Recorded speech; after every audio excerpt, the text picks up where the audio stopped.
Sudah tak terkira berapa banyak kajian yang dirumuskan untuk menyelesaikan masalah di tanah Papua. Tapi mengapa bara persoalan itu seperti terpuruk di sana? Adakah yang keliru?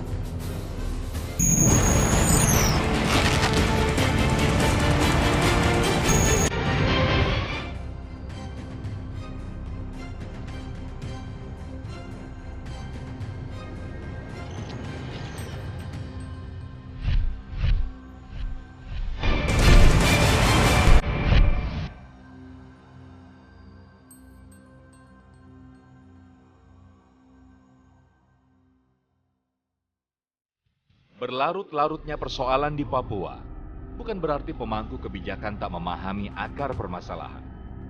Akar permasalahan di Papua disebut-sebut karena persoalan kesejahteraan. Itu prioritas yang ingin diselesaikan pemangku kebijakan.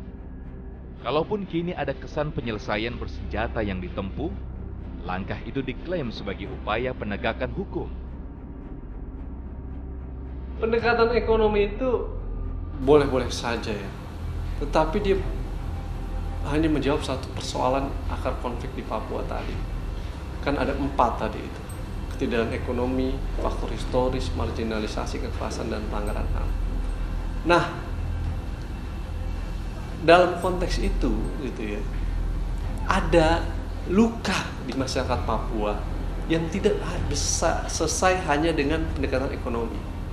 Nah, luka itu adanya di hati mereka. Luka terhadap pemerintah Indonesia atas eksploitasi sumber daya alam di Papua, luka masyarakat Papua atas kekerasan dan pelanggaran HAM yang terjadi di Papua, luka masyarakat Papua atas janji pemerintah yang tidak sepenuhnya terpenuhi dalam penyelesaian konflik di Papua itu. Pemerintah sudah mengeluarkan Inpres nomor 9, Inpres nomor 9 tahun 2020 yang menginstruksikan penyelesaian masalah Papua dengan penyelesaian kesejahteraan, bukan dengan penyelesaian bersenjata. Tidak ada gerakan atau tindakan bersenjata terhadap rakyat Papua, tetapi ada tindakan penegakan hukum. Adapun pemberantasan terhadap terorisme itu bukan terhadap rakyat Papua, tetapi terhadap segelintir orang.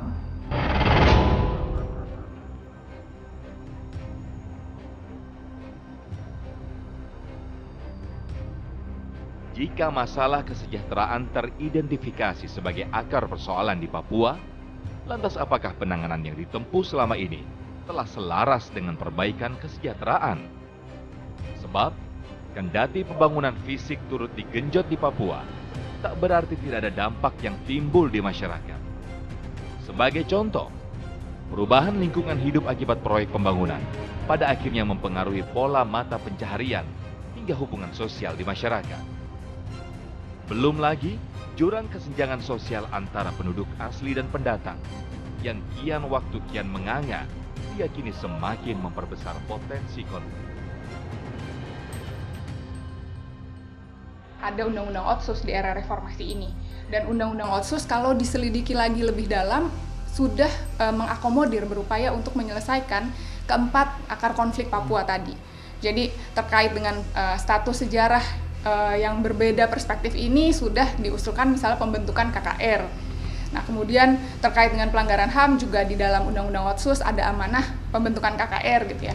Kemudian terkait kegagalan pembangunan kita lihat banyak pasal di dalam Undang-Undang Otsus membahas tentang itu. Dan yang keempat terkait dengan diskriminasi dan marginalisasi juga sudah diakomodir di dalam Undang-Undang Otsus. Mungkin boleh dikatakan orang Papua itu belum di-Indonesiakan secara utuh. Inilah PR kita sama-sama, di mana kita harus mengindonesiakan orang Papua. Kalau kita tidak berhasil mengindonesiakan orang Papua, itulah soal yang berat yang pasti akan terus berkepanjangan.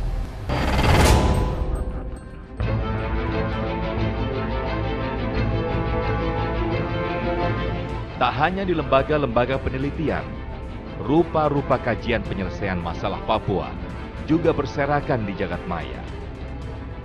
Jika beragam rumusan penyelesaian masalah di Papua itu dinilai tepat, Lantas mengapa persoalan di Papua masih saja berkepanjangan? Kajian seperti apa lagi yang harus ditempuh? Saya pikir kita harus evaluasi apa yang sudah dilakukan selama ini. Evaluasi baik itu secara pembangunan, evaluasi pendekatan-pendekatan militer yang dilakukan selama ini, kemudian evaluasi tentang kebijakan-kebijakan yang sudah dibuat selama ini, apa yang membuat tidak bisa diaplikasikan di sana. Nah, jangan hanya terus memberikan kebijakan satu undang-undang, ada undang-undang Otsus tapi kemudian dibuat lagi undang-undang nomor 9, di zaman SBY ada undang-undang nomor 5. Nah, jadi seakan-akan regulasi itu bisa menyelesaikan soal, padahal tidak.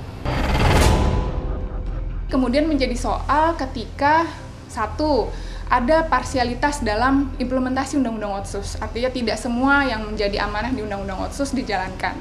Kemudian komitmen besar untuk melakukan penyelesaian 4 akar konflik tadi berbasis Undang-Undang Otsus juga tidak sepenuhnya berjalan gitu ya.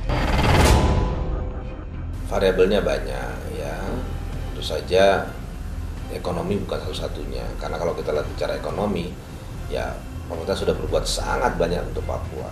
Ya. Kita tidak tahu ya variabel yang menentukan apa, tapi bisa jadi ini ada juga intervensi dari dunia internasional, ya, dari beberapa negara-negara yang mendukung gerakan separatis ini, ya, untuk kepentingan tertentu. Ya, tapi dipastikan bahwa pemerintah ya akan mengatasi ini.